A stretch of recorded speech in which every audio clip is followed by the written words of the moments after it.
Bismillahirrahmanirrahim. Assalamualaikum warahmatullahi wabarakatuh. Kaifa halukunna, nampi yang solihah, cantik-cantik. Kalian adalah kakak yang terbesar hari ini, Masya Allah. Semoga kalian jadi anak solihah semua dalam perlindungan Allah ya. Allahumma inni as'aluka ilman nafi'an wa rizqan thayyiban wa amalan mutaqabbalan. Allahumma inni a'udzubika minal marasi wal junun wal jundami wa min sayyi'il asqam. Barakallahu fiik. Kita belajar bersama tentang penyakit hasad. Semoga kita bisa menghindarinya dan kita menjadi orang yang terpilih di sisi Allah. Yuk kita simak bersama. Penyakit hasad atau disebut dengki dan iri hati atau hasud, yaitu sikap tidak suka dengan nikmat yang telah Allah berikan kepada orang lain. Temannya punya tas baru, hatinya panas. Temannya punya kacamata baru, hatinya panas. Dan ini merupakan penyakit hati yang merupakan sifat orang Yahudi. Barakallahu fiik, itulah ya. Seperti firman Allah dalam surat Al-Baqarah ayat 109. A'udzu billahi minasyaitonir rajim. Wadda katsirun min ahlil kitabi law yaruddunakum min ba'di imanikum kuffara. Min ba'di imanikum kuffaron hasadan min indi anfusihim min ba'di ma tabayyana lahumul haqq fa'fu wasfahu hatta ya'tiyallahu bi amrih innallaha ala kulli syai'in qadir. Yang artinya, sebagian besar ahli kitab menginginkan agar mereka dapat mengembalikan kamu kepada kekafiran setelah kamu beriman, karena dengki yang timbul dari diri mereka sendiri. Setelah nyata bagi mereka kebenaran, maka maafkanlah dan biarkanlah mereka sampai Allah mendatangkan perintahnya. Sesungguhnya Allah Maha Kuasa atas segala sesuatu. Untuk itu, mari kita hindari sifat orang ahli kitab yang tidak disukai Allah, yang selalu dengki dan mengajak orang Islam untuk kembali kepada keluar dari Islam. Ya, itulah sifat hasad, iri dengki yang dilarang oleh Allah. Yuk kita lihat sikap manusia ya di sekitar kita, dan semoga kita termasuk yang terbaik ya. Ketika melihat saudaranya ya mendapatkan Allah, ya, dapat digolongkan ada 3. 1, dia orang ini bahagia, ya kan, dia senang dan bersyukur ketika saudaranya mendapat karunia. Ini merupakan akhlak yang terpuji. Orang ini akan mendoakan semoga saudaranya mendapatkan manfaat dan keberkahan dari karunia itu. Dan dia mendoakan selalu. Nah, inilah ya. Seperti yang Allah firmankan dalam surat An-Nisa ayat 32. A'udzu billahi minasyaitonir rajim. Wala tatamannaw ma faddalallahu bihi ba'dukum 'ala ba'dil rijali nasibum mimma iktasabu walin nisa'i nasibum mimma iktasabna was'alullaha min fadlih innallaha kana bikulli syai'in alima. Artinya, dan janganlah kamu iri hati terhadap apa yang dikaruniakan Allah kepada sebagian kamu lebih banyak daripada sebagian yang lain. Karena apa? Karena bagi orang laki-laki ada bagian daripada apa yang mereka usahakan. Dan bagi para wanita, bagaimanapun ada bagian dari apa yang mereka usahakan. Dan mohonlah ampun kepada Allah sebagai dari karunia-Nya. Sesungguhnya Allah Maha mengetahui segala sesuatu.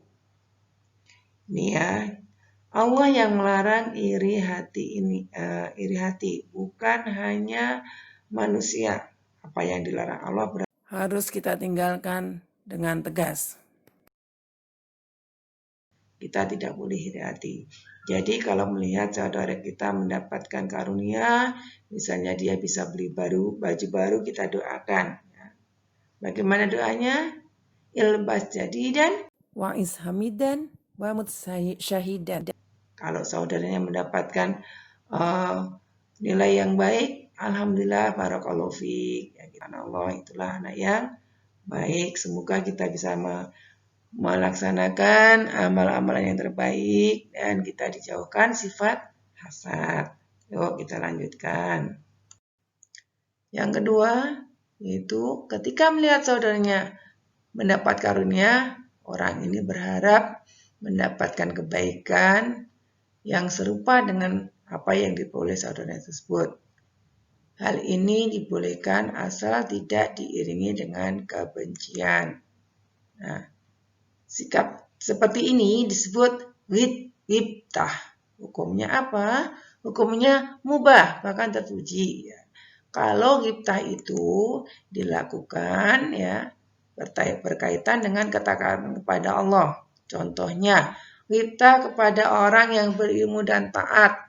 Nah, tidak iri, kepingin seperti orang itu. Yang kedua, ghibtah kepada ghibtah kepada orang kaya yang dermawan. Seperti yang dicontohkan oleh Rasulullah ya. Dalam hadis sahih riwayat Bukhari dan Muslim, Rasulullah berpesan, la hasada illa fisnatain wahid. Rajulun atahullahu malan fasallatahu ala halakaitihi fil haq. Ya. Isnan wa rajulun atahullahul hikmah fahuwa. Selanjutnya ya, karunia sifat orang ketika melihat karunia orang lain itu ada yang hasad. Yang ulang lagi tadi, senang dan bersyukur melihat saudaranya bahagia dan mendapat karunia. Yang kedua, berharap mendapatkan kebaikan serupa. Tapi kalau hasad, dia sifatnya ya, manusia tersebut apa? Berharap agar karena itu dicabut dari saudaranya tersebut. Dan hatinya sangat benci terhadap orang yang mendapatkan karunia dari Allah. Bahkan ia berusaha agar orang lain pun ikut membenci orang itu. Banyak cara yang dilakukannya. Jadi dia melakukan action ya.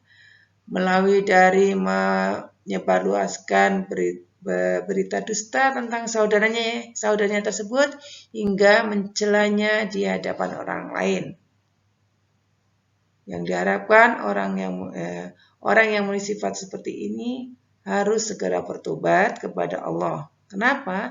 Karena sifat ini membuktikan bahwa di dalam hatinya terdapat sifat dengki atau hasad yang dilarang oleh Allah. Nah, sekarang yuk. Apa sih penyebab hasad? Kita lihat. 1, karena orang tersebut mencintai dunia dan melupakan akhirat. Ya. Hasad ya selalu muncul karena masalah-masalah keduniaan. Seperti apa? Kekayaan. Ya, hatinya dengki melihat orang lain kaya.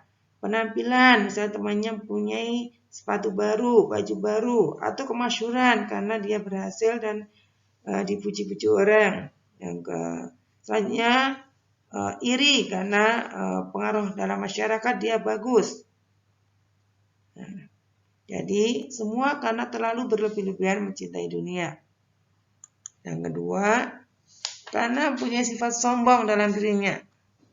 Itu menyebabkan dia hasad. Ya, merasa dirinya lah yang paling pantas untuk menjadi orang yang mendapatkan karunia Allah. Yang ketiga adalah bakhil yang berlebihan. Seperti apa sih bakhil? Bakhil hampir sama dengan hasad, lebih jahat lagi nih. Orang yang bakhil tidak suka melihat orang lain berbahagia, nah, padahal seharusnya ia mau berbagi dengan sesama, baik dengan harta, tenaga, ataupun doa. Yang keempat yaitu tidak pandai bersyukur. Orang yang hasad banyak pandai melihat nikmat dan karunia yang diberi orang lain, tetapi dia lupa bahwa Allah telah melimpahkan nikmat dan karunia yang melimpah kepada dirinya. Na'udzubillah min dzalik ya. Jangan sampai kita mengikutinya. Yang kelima, penyebab hasad adalah tidak beriman kepada qada dan qadar Allah. Nah, seakan-akan menurutnya Allah itu tidak bijaksana dan salah dalam membagi karunia-Nya. Hal ini dapat menyerumuskan ke dalam kekufuran. Terhadap apa? Terhadap qada dan qadar. Ia tidak meyakini dengan takdir Allah. Tidak meyakini bahwa setiap manusia sudah ditentukan kadarnya oleh Allah.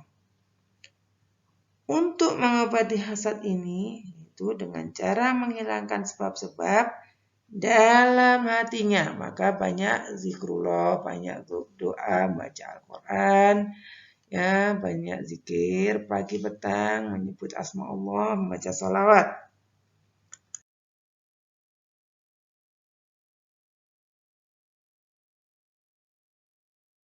Oke, barakallahu fiik, kita jangan lupa selalu happy, selalu bahagia, perasaan dibanggakan dengan mendekatkan diri kepada Allah, sholat, perbanyak ya, puasa yang wajib ataupun yang sunnah, dan zikir pagi ataupun zikir petang. Orang yang hasad biasanya nih di dalam hatinya itu tidak tentram, sedih terus ya, membakar dirinya dengan api. Itu yang pertama, bahkan sakit-sakitan. Yang kedua, membuat retak persaudaraan karena suka mengadu domba. Masya Allah ya, bismillah, semoga kita dihindarkan. Mari kita berdoa, semoga itu bermanfaat ya. Subhanakallahumma wa bihamdika asyhadu an la ilaha illa anta astaghfiruka wa atubu ilaik. Assalamualaikum warahmatullahi wabarakatuh.